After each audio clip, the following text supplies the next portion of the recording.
We're just going to do a bit of hog watch.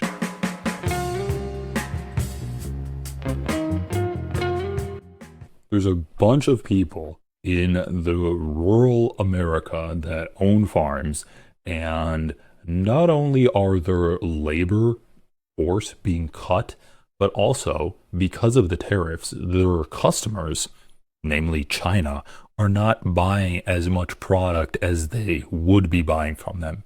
So they're not able to make as much product, and they're also not able to sell as much product because Donald Trump is giving them like the double whammy of undercutting their workforce and also getting rid of their customers. So you have, this is not a good mix for farmers. But you can't like help yourself from reveling in just the fucking "I told you so" when you see a guy that clearly voted for Donald Trump and he's like, "Please, please, God, King Donald, if I believe enough, will you help me out here?" Now we're in a very dire situation. September's upon us, harvest is starting in the deep south, and we have 0 bushels of soybeans on the books to be sold to China for this current crop that's about to come out of the field. Historically, over the last 5 years, about a third of soybean sales to China would be booked. China amounts to 25% of our total U.S. soybean crop. So that would be 8 or 9% of the whole U.S. crop would normally be on the books with China right now, and we have 0. That is alarming. The farm economy as a whole is struggling. Inflation has caused our cost of production to rise drastically on every front. Commodity prices, in particular soybeans, are down about 50% from where they were 3 years ago. And our numbers are deeply in the red. And we send this letter to President Trump because we've been talking for months about needing to have sales in place, a deal in place, a phase 2 type agreement that has purchase commitments along with a level playing field on trade with no tariffs. And we haven't had anything happen, unfortunately. And our appeal to President Trump and his administration is make soybeans a priority in any trade negotiations that are taking place. Soybeans are the #1 agriculture export to China. And in the last trade war, it was 71% of the losses that we had as American farmers. And they're critical. Yeah, so if we look at, and we're going to divide. So real quick, he mentions sending a letter to Donald Trump. So dear President Trump, U.S. soybean farmers are standing at a trade and financial precipice. As you and your team negotiate with China, we urge you to prioritize soybeans and reach a deal that includes the removal of China's retaliatory duties and, if possible, significant soybean purchase commitments. Over the past 5 years, China has imported an average of 61% of the world's available soybean supplies, more than the rest of the world combined. Historically, the U.S. was a provider of choice for Chinese customers. However, due to the ongoing tariff retaliation, our long-standing customers in China have and will continue to turn to our competitors in South America to meet their demand, a demand Brazil can meet due to significantly increased production since the previous trade war with China. We appreciate your recent Truth Social post acknowledging the robust crop produced by U.S. soybean farmers and urging China to quadruple soybean imports from the U.S. Unfortunately for our soybean growers, China has contracted with Brazil to meet future months' needs to avoid purchasing any soybeans from the U.S. U.S. soybeans currently face a duty 20% higher than soybeans from South America due to Chinese retaliatory tariffs. That puts our farmers at an ultimately competitive disadvantage. China has not purchased any U.S. soybeans for the months ahead as we quickly approach harvest. I mean, this is so insane. Like, just listening to what that guy said, he's like, China buys a third of our production, and usually they'd have bought like 8 to 9% of our total production by now, and they've bought 0. That's like they're already at like a 10% drop in total amount of income, and that's not even counting the rest of the year where it's just going to probably like rise higher and higher and higher because they're not going to sell any of this shit to China.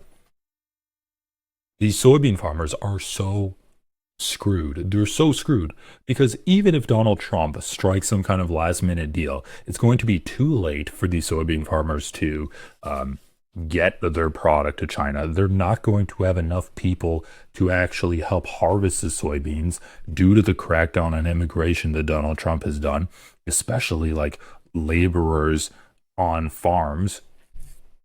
And also, why the hell would China ever want to do business with a completely unreliable partner in the United States when they can just create business channels elsewhere and get just as good of soybeans with more reliability? And when with China being the more powerful country, that like now these South American countries that produce soybeans are going to be reliant on China. Like, basically the entire world is inoculating themselves against the United States. And the more the United States stays this isolationist country, the better the rest of the world is going to function without their input. Soybean farmers are under extreme financial stress. Prices continue to drop, and at the same time, our farmers are paying significantly more for inputs and equipment. U.S. soybean farmers cannot survive a prolonged trade dispute with our largest customer. The American Soybean Association's economic department has compiled the attached white paper on the current state of U.S.-China soybean trade to outline how dire the economic situation is for soybean farmers. Mr. President, you have strongly supported farmers and farmers have strongly supported you. We need your help.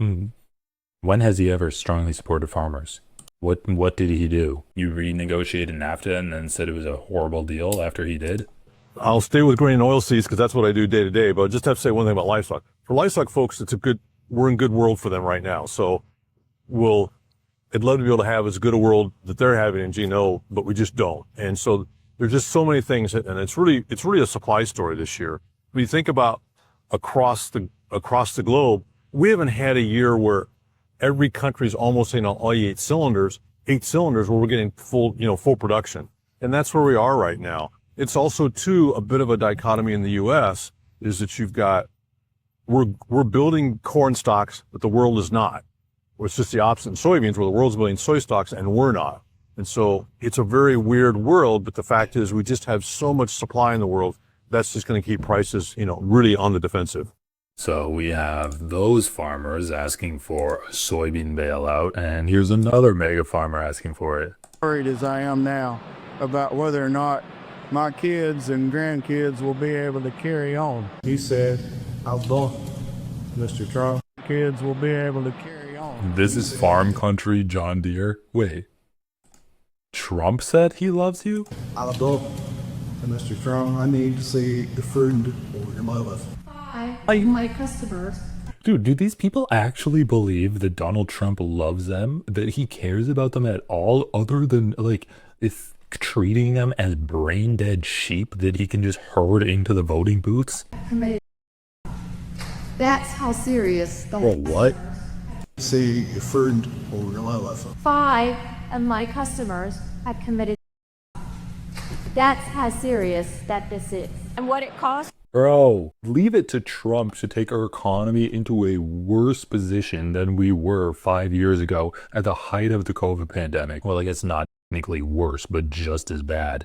And now you have people being like, my soybean customers are offing themselves because they can't deal with the stress of the tariffs that Donald Trump has put on this country that is crippling my industry. For us to farm is astronomical now. I farm with paid for equipment. All my tractors are 50 years old, and I can't hardly make this deal work.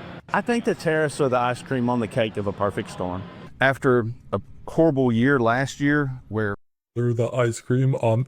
Did he say ice cream on the cake or icing? the ice cream on the Bro, that's 3 different analogies you're mixing up. The ice cream on the cake of the perfect storm. a perfect storm.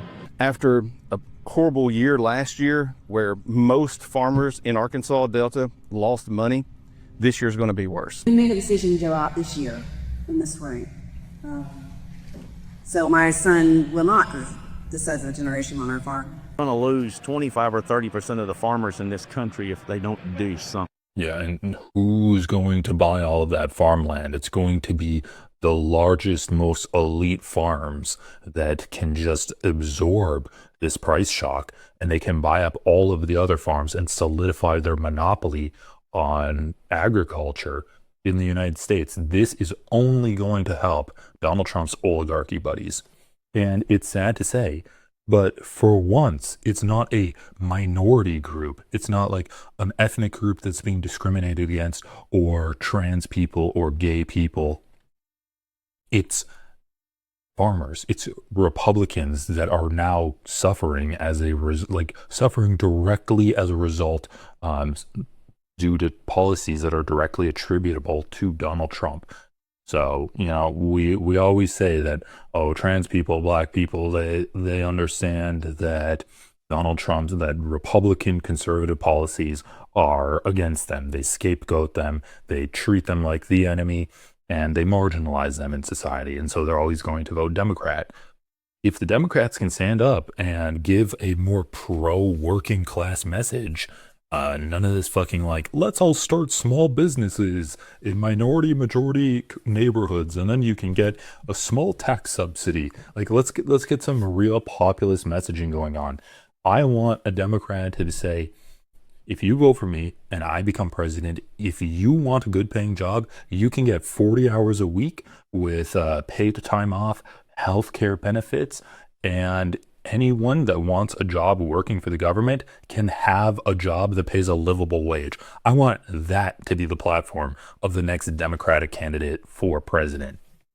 Because this is ridiculous, man. These people are getting fucked. Farmers especially. Farmers are rich, man, right? And the idea of a farmer losing his job, oh, well, you could work at McDonald's, right? You can always go to an hourly wage. But there are jobs, these jobs that people are expecting you can just go to, they're drying up. And unemployment is drying up. Food shelters are drying up. There's already a massive influx of people utilizing these social safety nets because of the layoffs that they've already experienced due to the Trump administration. It's all around not good. We're so fucked. This country is so fucked. There's going to need to be a massive kind of populist resurgence from hopefully a Democrat when they win the presidential election. These 25 or 30% of the farmers in this country, if they don't do something, it has to be done. And it's not just here, it's everywhere. Yeah, but that's by design. They want to put these farmers out of business so that the giant corporations that donate to Donald Trump can buy up their farms, and then when the economy recovers, they're going to have massively expanded their market share of agriculture. This truly is the death of the small farm. Guys, I am never going to do ad reads on here, no advertisers, not going to be sponsored by dick pills or whatever. If you want to support my work, encourage me to live stream more, please consider joining the channel. You'll get access to early content, you'll get members only content, and your name will be in green. That's so good.